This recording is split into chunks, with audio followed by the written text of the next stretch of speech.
अस्सलामु अलैकुम वरहमतुल्लाहि वबरकातुह।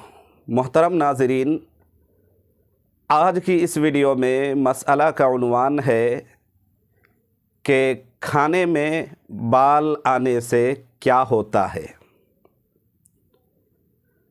रोज़मर्रा के पेश आने वाले मसाइल में से एक अहम मसअला ये भी है कि खाने में बाल आने से क्या करना चाहिए।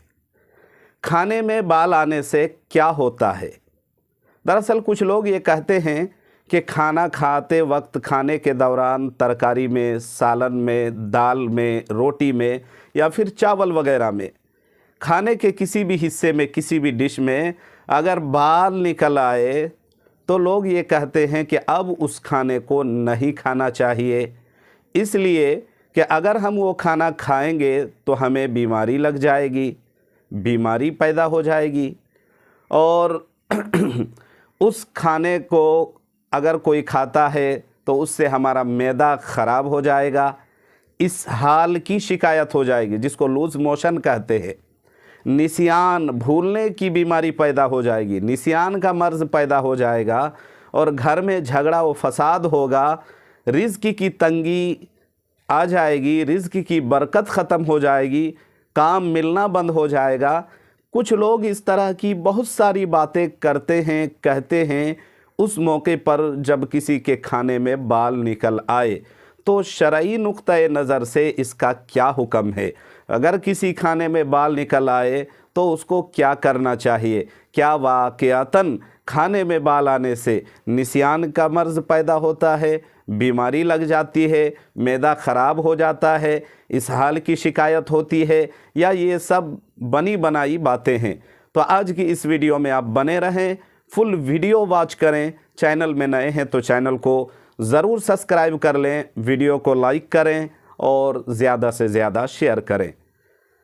तो चलिए चलते हैं मसले के जवाब की ओर। जवाबन अर्ज़ है कि आप जानते हैं कि हमारे मुस्लिम माशरे में खुसूसन बिलखुसूस अख़स्सुल ख़ास बहुत सारी ऐसी चीज़ें हैं जो घुस आई हैं, दर आई हैं, जो कि सिर्फ़ तवहुमात में से है, बदशुगुनी में से है और जिन बातों की कोई असलियत, कोई हकीकत और कोई अहमियत नहीं है शरई नुक्ते नज़र से। बहुत सारी बातें घड़ी हुई बातें हैं, बनी बनाई बातें हैं, चली चलाई बातें हैं। किसी ने कह दिया, लोगों ने उसको इस कदर फॉरवर्ड करना, शेयर करना, आगे फैलाना शुरू कर दिया कि वो भी हमारे समाज, दीन और शरीयत का हिस्सा बन जाता है। और शरीयत और दीन ना होते हुए भी लोग शरीयत और दीन का हिस्सा समझकर उस पर अमल करते हैं। तो अगर खाना खाते वक्त किसी के खाने में, दाल में, चावल में, रोटी में, पुलाव में, बिरयानी में, ज़र्दा में, कोरमा में, किसी भी हिस्से में खाने के, दस्तरखान के कोई भी डिशेस जितनी भी रखी है उनमें से किसी में भी अगर बाल निकल आए तो उस खाने से ना तो बीमारी पैदा होती है, ना तो निसियान का मर्ज़ पैदा होता है, ना तो लूज़ मोशन इस हाल की शिकायत होती है, ना उससे झगड़ा व फसाद होता है और ना ही उस खाने को फेंकना चाहिए जब तक के जैसे खाने में मक्खी वगैरह, मच्छर वगैरह और इस तरह की कोई चीज़ें अगर गिर जाती है तो उसको हुक्म ये है कि उठाकर फेंक दे और उसको खा लेना चाहिए उस वक़्त तक जब तक कोई जहरीली या जहर वगैरह उसमें न गिर जाए, न डल जाए। अगर जहरीली कोई चीज़ या जहर वगैरह उसमें डली हुई ना हो, न गिरे, तो अब उस खाने को जब के बाल वगैरह या ऐसी कोई चीज़ है निकाल को बाहर करना चाहिए, फेंक देना चाहिए और उस खाने को खा लेना चाहिए, फेंकना नहीं चाहिए। हाँ, ये और बात है कि अगर किसी का दिल नहीं चाह रहा है, दिल गवाही नहीं दे रहा है, बंदे को कराहियत महसूस होने लगी है, अब दिल बिल्कुल अंदर से गवारा नहीं कर रहा है कि उस खाने को जिसमें बाल निकल आया है उसको दोबारा से खा लें, तो अब जो है फेंकना नहीं चाहिए। उस मौके पर उस खाने को आप किसी को खिला दे, नहीं खाए तो रख दे।